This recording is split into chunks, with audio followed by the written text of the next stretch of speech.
downward facing dog, the pose that everyone knows. That's like the classic pose that everyone knows, right?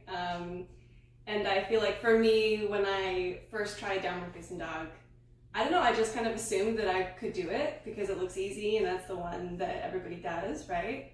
And it was not easy for me at all.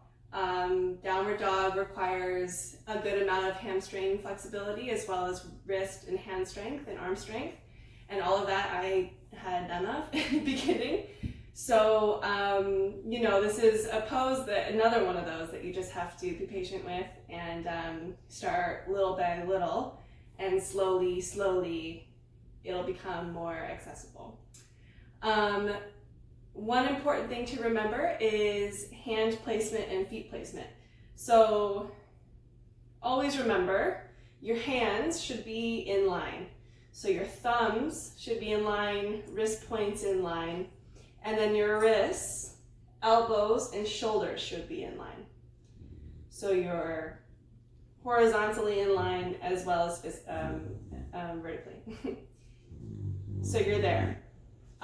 Wrists should be parallel to the top of the mat. And what I mean by that is this wrist line. So your hands aren't splaying out, they're not going in.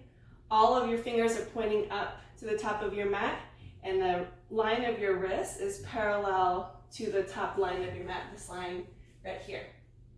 So we got hands down. Feet, same idea. Your toes should be in line. Your ankles, knees, hip points, all in one line. So generally, your feet should be about hip width distance apart. And what that means is your feet aren't splaying out to where your feet are wider than your hips, and your feet aren't super close together to where they're in between your hips. You should be all lined up. As well with the hands, it's important to really press down into your knuckle pads. Especially in the beginning, I think as just humans living our daily lives, we're not used to having so much weight and pressure on our hands. And the tendency can be to lean into the wrists, and that can create a lot of wrist injury. So I didn't say this before, but it is important to warm up your wrists. Maybe do some wrist circles, some hand strengthening type things. Really warm them up before and after if you're first getting into downward dog for the first few times.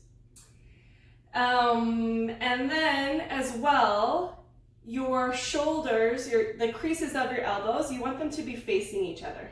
In this way, when you do this, the arm-shoulder socket tends to roll outwards. So as you can see, if my hands are in, my elbow creases are pointing down, everything's kind of closed in, that's not going to create a very good foundation to hold myself up. So I want to, again, align my hands, make sure all my fingers are pointing to the top, wrist lines parallel to the top of the mat, elbow creases facing in towards one another, and then shoulder blades rotating out.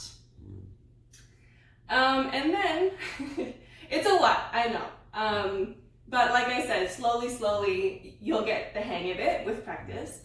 But one other thing to point is the distance between your feet and your hands. So generally, your hands should be at the top of the mat and your feet at the back. That may seem obvious, but maybe not.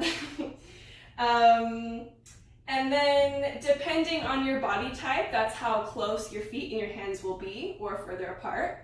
If you find that you're pretty tight in your hamstrings, having more distance between your hands and your feet is a good idea. If you find that you are flexible but maybe not as strong, having your feet closer in towards your hands will force you to more rely on and build your strength rather than your flexibility to hold you up in the pose. So if I want to, if I am not super flexible in my legs, I'm gonna walk out my feet a little bit further backwards. And then if I am flexible but maybe not super strong, I'm going to walk my feet closer in.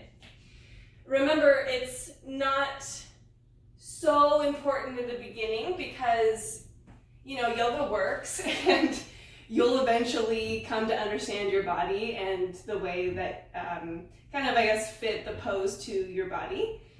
But in the beginning, the most important thing is that your hands are in one line and that all of your fingertips are pointing upwards and that your feet are in one line as well.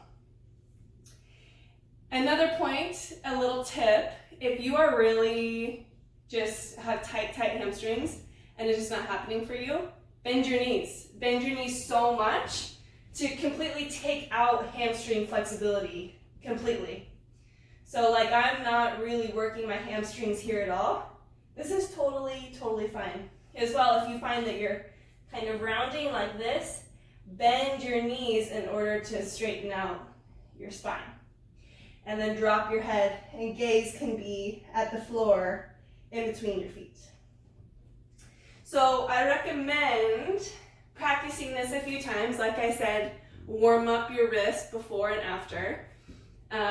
You know, maybe hold downward dog for 3 breaths, 5 breaths, 10 breaths, and slowly work up. And when you're ready, always come down onto your knees, take a rest, take child's pose, work at the pace that is most comfortable for you, and you'll find that downward dog becomes one of your favorite positions, maybe.